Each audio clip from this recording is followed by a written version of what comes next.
how accurate was the Biggie movie, right? But I believe that he was in San Francisco.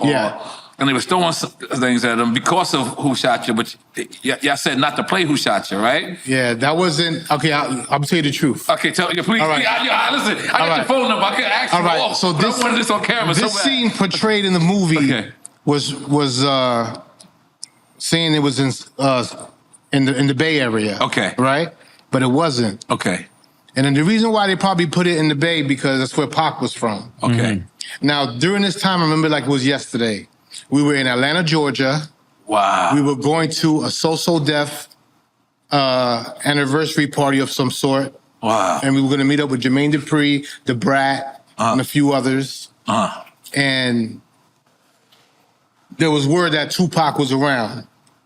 In Atlanta. Right. Okay. So now, like, we're on heightened security because these dudes got beef. Right. And it's ugly. Right, yeah. I'm in the car with, like, little C's. Right. Biggs in the front. I remember bodyguards being on top of us. And at one point, we driving in the A somewhere, we driving around, and then the security was like, get down. Right. And I'm like, yo, what's going on here? In the A, this is in the A. Yeah. Okay. Like, get down. Okay. Then he jumped on top of my body, and I'm like, what the? So I thought they was gonna start shooting at us or something. Right. But I guess they were just on high alert when cars would be coming by, and they got like some information. But that's not, it wasn't the Bay, it was Atlanta. Okay. So during the height of the beef, right? Everybody from Brooklyn, the Junior Mafia, everybody was waiting for a response from Big because, you know, Pac did hit him up. Right.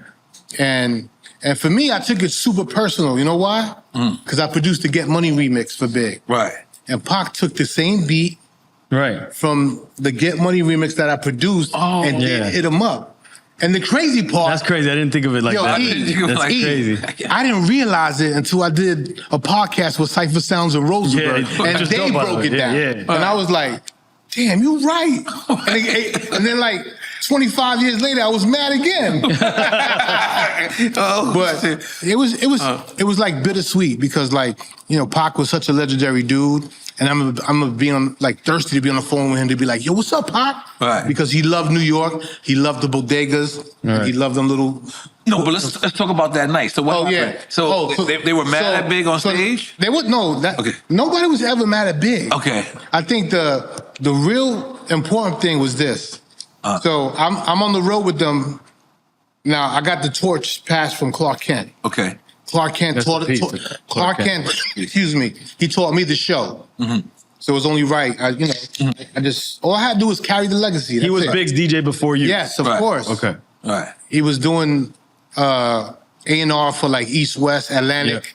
He was signing artists, but he was also doing production and beats and, you know, he was doing the Brooklyn Finest on Jay and Big's album. You know, he was busy. Right. So I think it got to a point where he's like, you know what? I'm getting hot out here and I love being on the road with Big, but I got to go. Right. So that's when, you know, I got the phone call from Puff, like, you want to be Big's DJ? And I was like, I think about it. Right. And everybody laughs at me when I tell them that response. Right. Because Big wasn't who Big was at that time. Big only had Party and Bullshit out, maybe Unbelievable and Juicy. Was he still Biggie Smalls before he changed the names to Notorious? No, he was still Biggie Smalls. Yeah, he wasn't Notorious yet. Right. So we in Atlanta, and we stopped doing the song "Who Shot You." Right. Like, so my dad FaceTime, I'm dead. Okay. So we stopped performing that song. And I think we stopped performing that song because Big didn't want the narrative that people were thinking the song was about Pac. Because it wasn't. And out of respect, the kid got shot. And, you know, a few times. Right. And then when he died, it was like the ultimate, like, no, we're not doing that.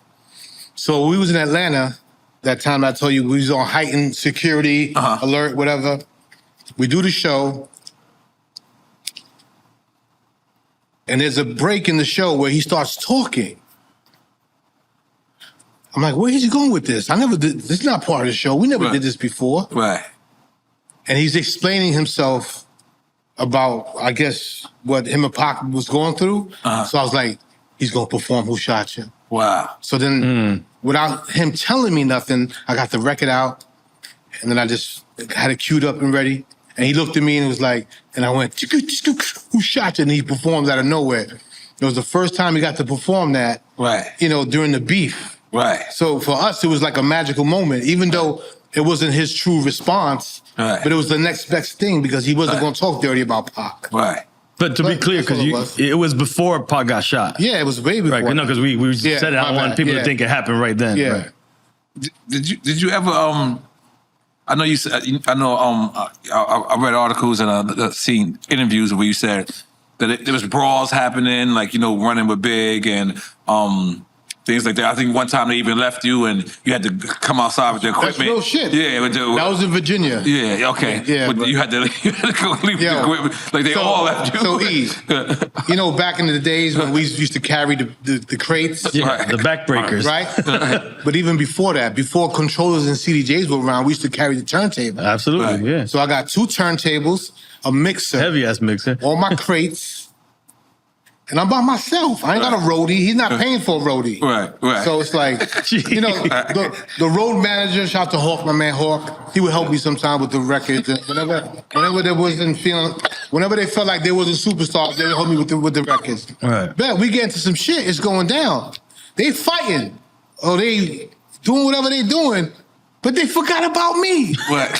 And they would leave me. I'm like, yo, so now I'm slowly trying to pack up all my shit before the shit really hits the fan.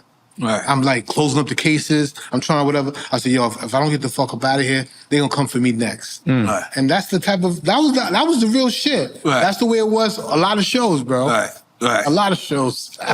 Make some noise.